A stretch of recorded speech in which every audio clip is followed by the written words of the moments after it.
Hello everyone, today we're going to do a little bit on hauntings. We're going to go to one of the most popular spots in the United States. We're going to check out the Trans-Allegheny Lunatic Asylum. It's in Weston, West Virginia. That was once known as the Weston State Hospital. The Trans-Allegheny Lunatic Asylum in Weston, West Virginia. They opened the door to patients in 1864. It's been around here for a long time. It soon fell to many of the problems that plagued many of the asylums in this particular historical period of time in the 1800s and early 1900s. These asylums became basically a place of horror, violence, sadness. There was severe overcrowding, inhumane treatments and conditions, and violence both from the staff and by the patients. You have to remember one very sad thing. The hospitals at this time, many of them were following what they called a Kirkbridge plan. The asylum would then be placed in a rural area where the patients would be housed among strangers only. The patients were even discouraged from seeing anyone they knew. The patients were not even allowed to receive gifts or mail. Once they got in there, they became totally isolated and totally under the control of the individuals in the asylum. Construction began in 1858. The construction was interrupted by the Civil War in 1861. In 1863, the hospital was renamed the West Virginia Hospital for the Insane. The first patients were admitted to the asylum in 1864. The very first patient was a housewife who had domestic troubles. When you check the logbook, you would find that there were many reasons for the patient admission. Grief, congestion of the brain, feebleness of intellect, seduction, and novel reading. See, early days the asylums were repositories for more than just insane people. Many cases, the people that were in there were committed for stupid things and normal things that we now treat of the outpatient nature. Some things were just laziness, religious enthusiasm, menopause, being superstitious, domestic trouble, masturbation, tuberculosis. Asylums were just a great dumping spot for people you didn't want. Pull a few strings and get them in the asylum. The asylum actually offered money to anyone who dropped off a patient. Many of these patients showed no signs of mental illness when they were first committed. Original construction was to 250 people. It's a large facility on 600 acres.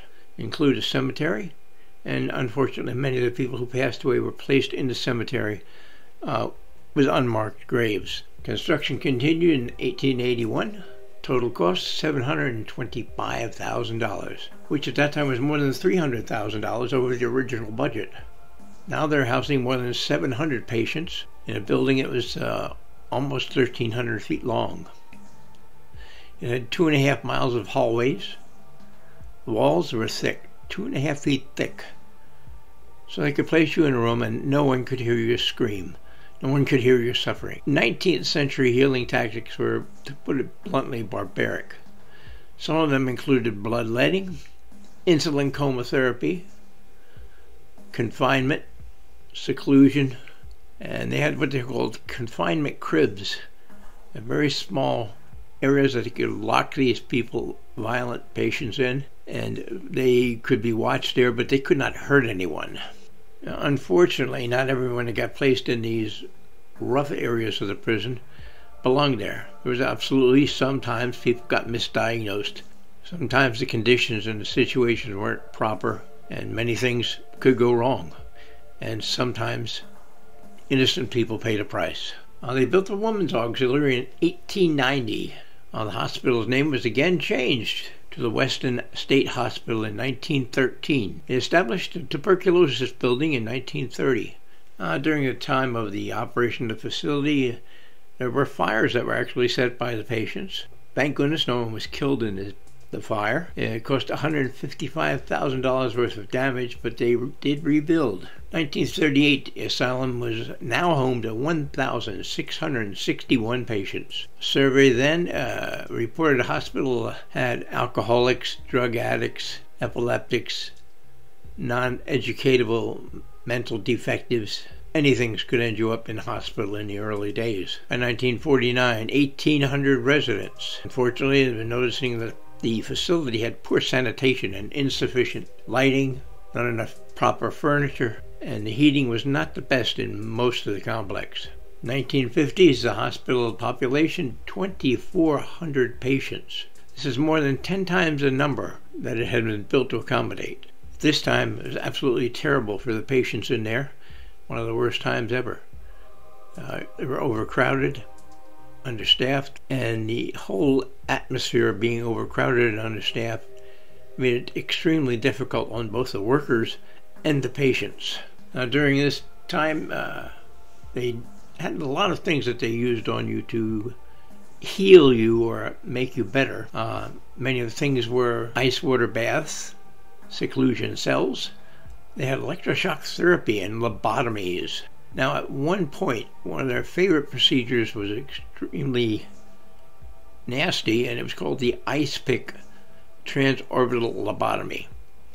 Now, this is a procedure used on patients where they took a device and they shoved this ice pick into the orbital socket of the eye, right into the brain, quite forcefully. 1952, one doctor performed 228 lobotomies during a 2-week period. That's a lot of ice picks shoved in poor people's eyes. Think of that. 228 during a 2-week period. They used it to help you get better for many, many types of afflictions. Unfortunately, with the poor circumstances in there, patients could get into it with each other rather easily. Instances where 2 patients hanged one of their fellow patients using a set of bed sheets. Unfortunately, he didn't die during this hanging. When he did not die, the pair cut him down and they finished the process. Unfortunately, not just one, there were several cases of patients killing other patients. Even the staff of the facility were not immune to this violence. Several female employees were raped. Many former employees reported being attacked while on duty. One evening, there was a nurse who went missing, and her body was found 2 months later at the bottom of an unused staircase. 1985, the Charleston Gazette exposed the asylum's horrible conditions. They had the inspectors go in, and the inspectors found the asylum to be dirty, unkempt. Many patients were naked, confined to dirty wards with bathrooms and chained up. Many that needed a bath. Many were naked without clothes. Terrible situation. 1992, more bad news. The Charleston Gazette again advertised how bad the situation was in this asylum. Now, the hospital was forcibly closed in 1994 due to changes in the treatments of the patients and the array of problems that they had within the facility. Then the building stood vacant for years. Eventually, the hospital was auctioned off, and in 2007, a gentleman bought the 242,000 square foot building for $1.5 million. Now, you may go there today, and there are historical tours and there are ghost tours. It's quite a spot for paranormal activity. If you're in the area and you want to see a genuine piece of history and meet some general spirits, good place to check it out. I will try to put a link for their website in the description. Anyway, that's it for today. Thanks very much for watching this video. Everybody take care. Please like, subscribe, share with like-minded friends. Feel free to leave a comment. Take care, everybody. Bye for now.